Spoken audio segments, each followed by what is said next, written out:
গ্রেপ্তারের পরেই 180 ডিগ্রি পাল্টি মারলেন শিবু হাজরা। সন্দেশখালীতে অশান্তি পাকানোর ঘটনায় তৃণমূল নেতা দিলীপ মল্লিকের হাত আছে বলে স্পষ্ট অভিযোগ করলেন শিবু হাজরা। এই মুহূর্তের সবচেয়ে বড় খবর, আজ বারাসাত থানা থেকে বসিরহাট মহকুমা আদালতে নিয়ে যাওয়ার সময় শিবু হাজরা কার্যত বোমাটা ফাটিয়েই দিলেন। গণধর্ষণ ও খুনের চেষ্টার অভিযোগে নেজার থেকে গ্রেপ্তার হয় শিবু হাজরা।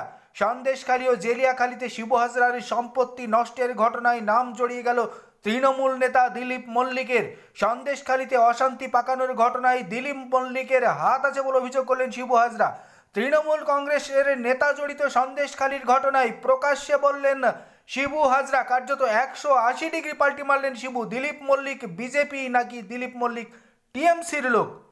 এবার সেই রাজ্য রাজনীতিতে এবার সেই চর্চা শুরু হয়ে গেল। তার মাঝেই সন্দেশখালী 2 পঞ্চায়েত সমিতির কর্মাধ্যক্ষ দীপিকা পোদ্দারও বললেন যে দিলীপ মল্লিক এই ঘটনার জন্য জড়িত। সন্দেশখালী 2 পঞ্চায়েত সমিতির কর্মাধ্যক্ষ দীপিকা পোদ্দার বলছেন, আমার মতে দিলীপ মল্লিক বলা হচ্ছে উনি বিজেপি করেন, কিন্তু আমি সঠিকটাই জানি যে দিলীপ মল্লিক তৃণমূল করেন।